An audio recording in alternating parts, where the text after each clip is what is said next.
Bonjour les enfants, c'est la Mora Rivka. Aujourd'hui, en l'honneur de Rosh Chodesh, je vais vous raconter deux magnifiques histoires parce que c'est une date très spéciale. Aujourd'hui, on va dire au revoir le mois de Nissan, au revoir le mois de Nissan, au revoir. Bonjour le mois de Iyar, bonjour le mois Iyar, bonjour. C'est un mois très spécial, c'est le seul mois de toute l'année où tous les jours du mois on a une mitzvah. C'est la mitzvah de compter le Homer. Et aujourd'hui d'ailleurs on était le 15, j'espère que vous l'avez déjà barré.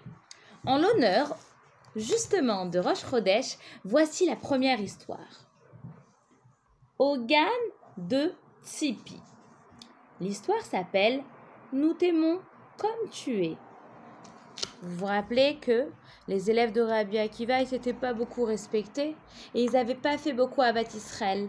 Et c'est pour ça, nous, on doit vraiment faire très attention en ce moment-là, pendant le Homer, à bien s'aimer les uns les autres. Et voilà une histoire où on apprend comment le faire. T'es sûr que ça va? T'es sûr que C'est très bien. T'es sûr que ça va pas s'effacer? Au Gan de Tzipi est arrivée une nouvelle élève. Elle s'appelle Shoshi. Tout le monde la regarde en silence et aucune fille ne va vers elle parce que sur le visage de Shoshi se trouve une tache rouge. Il y a des gens qui naissent avec des taches de naissance, comme cette petite Shoshi. Quand arrive l'heure de colorier, toutes les filles se regroupent en petits groupes. Mais personne ne veut rester avec Shoshi. Elles ont peur de la tache qu'elle a sur le visage et elle reste toute seule. La pauvre, elle a l'air tellement triste. Quand l'école est finie, Tzipi rentre à la maison. Et là, une belle surprise l'attend. Sa maman est partie accoucher le bébé qu'elle avait dans le ventre. Mazel tov! Son papa lui promet que cet après-midi, ils iront voir maman à l'hôpital. Tzipi a eu une très jolie petite sœur qui vient de naître. Tzipi lui prépare un beau dessin et arrive avec papa à l'hôpital. Il lui montre la nurserie où se trouvent tous les autres bébés. Tu vois, Tzipi, il y a beaucoup de bébés. Et la nôtre, papa, elle est où? Tu peux me la montrer, ma sœur à moi? Bien sûr. Il lui montre alors un petit bébé. Tu vois comment elle est jolie? C'est ta petite sœur. Et là, Tzipi remarque que sa petite sœur a des taches de naissance rouges comme la fille au Gan. Oh là là, papa! Sa maman lui dit, tu vois, elle est née comme ça. C'est comme ça qu'Hachem l'a créée. Et on doit l'aimer comme elle est. Elle est toute mignonne, toute jolie et avec des taches rouges. On doit l'aimer comme ça. Et Tzipi réfléchit et comprend. On doit accepter chacun comme il est. Le lendemain, en allant au Gan, Tzipi s'inquiète et réfléchit. Elle s'inquiète pour sa petite sœur et se dit, mais est-ce qu'elle va vouloir avoir des copines? Je vois que dans mon Gan, ma copine Shoshi, personne ne veut rester avec elle parce qu'elle a une grosse tache sur le visage. Alors elle décide de changer, elle aussi, de s'améliorer. Elle va voir Shoshi et lui dit, tu veux être ma copine? Et les deux se font un câlin. Les deux sont très contentes. En parlant, elle se rend compte qu'elle sait très bien colorier et que c'est une fille formidable. Elle a peut-être une tache sur le visage et alors, c'est une copine extraordinaire. Et Tzipi est tellement contente d'avoir une nouvelle copine. La Mora vient la voir et lui dit, tu es une copine formidable, je te félicite, tu as un bon cœur.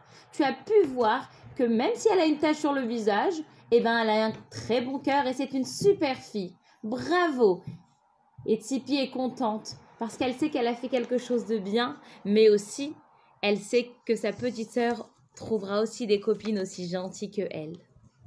Et pour finir, on va commencer à compter mon Shabbat 1, 2, 3. 1, 2, 3, Shabbat. Mon Shabbat, 1, 2, 3. Donnie et Dina sont frères et sœurs qui adorent dresser la table de Shabbat. Donnie et Dina peuvent compter jusqu'à 10. Alors qu'ils poseront la table de Shabbat, venez, nous allons compter avec eux. 1, comme la coupe de Kiddush. Elle est belle et brillante. 2, comme les 2 chalotes bien croustillantes. 3, comme les 3 birkat Amazon. 4, comme les 4 roses rouges. 1, 2, 3, 4, que l'on met dans le vase pour décorer. 5 jolies bougies blanches. 6 assiettes pour Shabbat. 1, 2, 3, 4, 5, 6. 7 fourchettes pour manger. 6 petites fourchettes et une grande fourchette pour servir la viande. 8 cuillères pour manger la soupe, mais aussi le dessert. 9 jolis cookies pour le dessert. Et 10 serviettes blanches pour rester propre pendant le repas. Waouh! Quelle jolie table! La table est dressée, nous avons compté jusqu'à 10. La semaine prochaine, rencontrons-nous encore pour compter. N'oubliez pas d'allumer les bougies de Shabbat et de mettre la tzedaka avant en disant la bracha. 1 verre de kiddush. 2 chalot. 3 1, 2, 3 birkat. 4 1, 2, 3, 4 rose. 5 1, 2, 3, 4, 5 bougies. 6 1, 2, 3, 4, 5, 6 assiettes. 7 1, 2, 3, 4, 5, 6, 7 fourchettes. 8 1, 2, 3, 4, 5, 6, 7, 8 cuillères. 9 1, 2, 3, 4, 5, 6, 7, 8, 9 cookies. Et 10 serviettes blanches. 1, 2, 3, 4, 5, 6, 7, 8, 9, 10. Shabbat Shalom.